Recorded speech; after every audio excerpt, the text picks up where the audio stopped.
Hi guys, Sarah here and welcome to Novel Expectations. Today I'm coming to you with my 24th weekly wrap-up for 2016.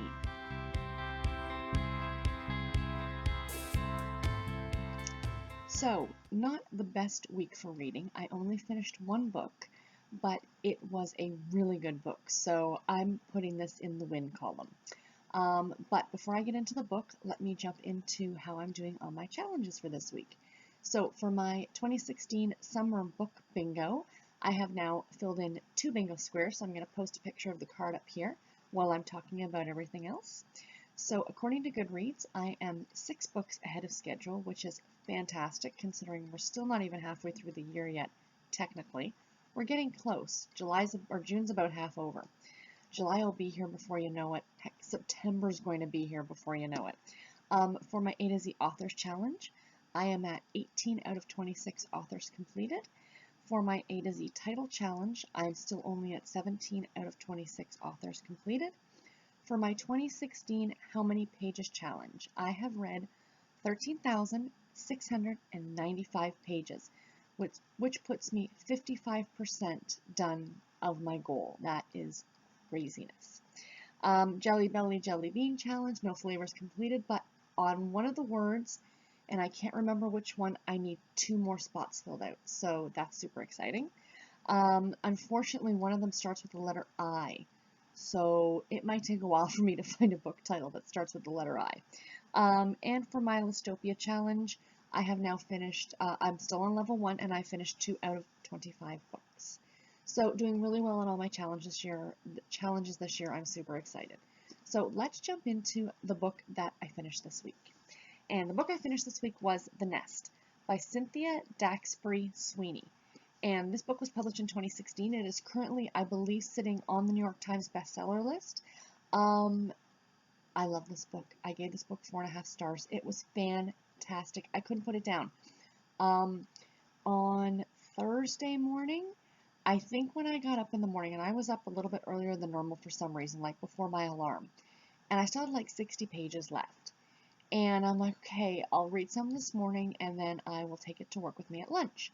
Well, by the time I would typically get ready to walk out the door, I had 10 pages left. Like, I had put the book down, gotten ready for work, made my lunch, had my breakfast, and then, I was getting ready to go and I realized I had 10 pages left. And I thought, oh, do I lug this to work for 10 pages? Because I can very easily finish that on my lunch. And then I thought, well, now I'm also going to have to bring another book or my e-reader or something to read the next book. So I plopped myself down and finished it and proceeded to bring a different book to work for lunch. I wasn't late to the office, which was a good thing. So for those of you who are unaware of this story, what it is about, it's about 4 siblings.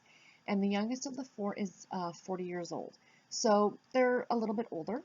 And the oldest brother, Leo, without getting too much into it, gets into a car accident and runs into some trouble.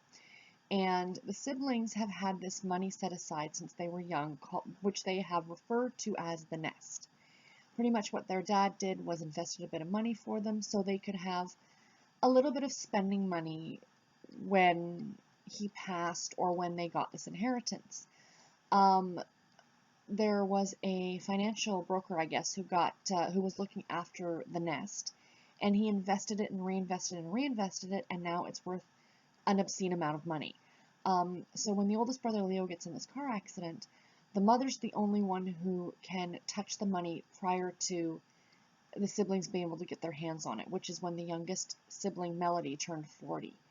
And she dipped into it to pay off the son's pretty much legal expenses, essentially, which put a huge dent in the amount of money. Now, all of the siblings, the other 3 siblings, Beatrice, Jack is the brother, and Melody, were all counting on this money for very different reasons. And essentially this entire story is them trying to go after Jack to get the money. Now, that doesn't sound terribly interesting, but what I loved about it was the stories about all the individual characters. The 3 other siblings and Leo himself, you hear some of his story. They go into backstories from when they were younger and how their lives are doing now. Melody's got 2 daughters that are about to go to university, and she's terrified now they won't be able to afford it. She has a house that's way too expensive.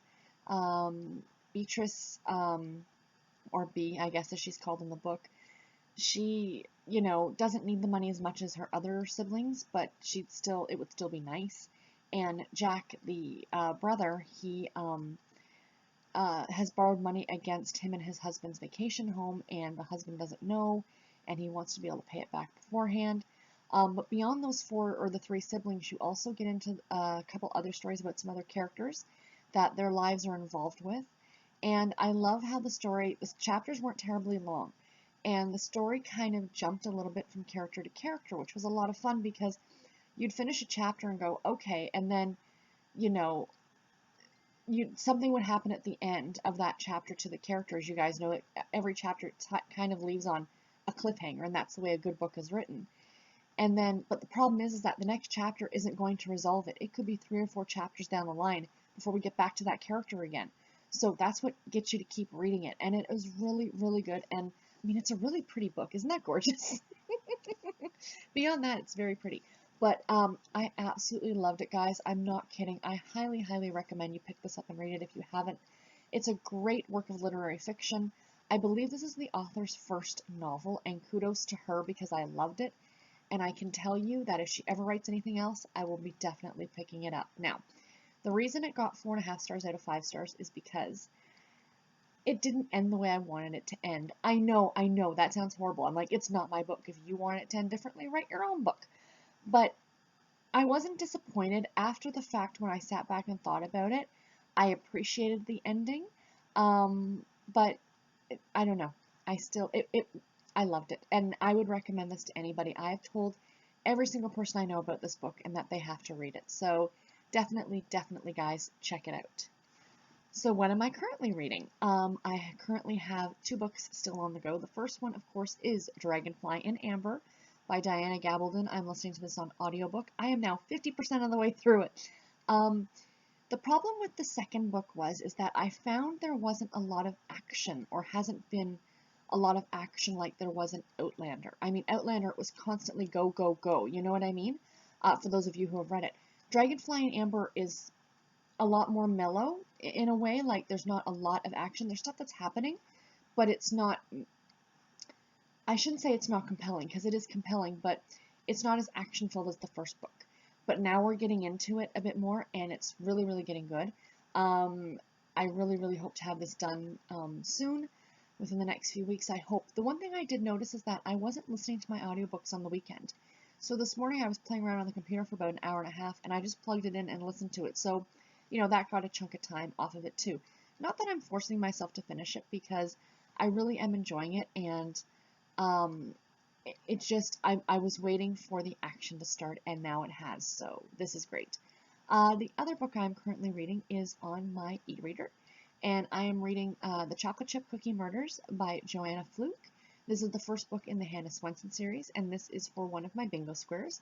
As I've said before, all of the books I'm reading this summer, except for Dragonfly and Amber, because I started that like May, are all for my summer book bingo.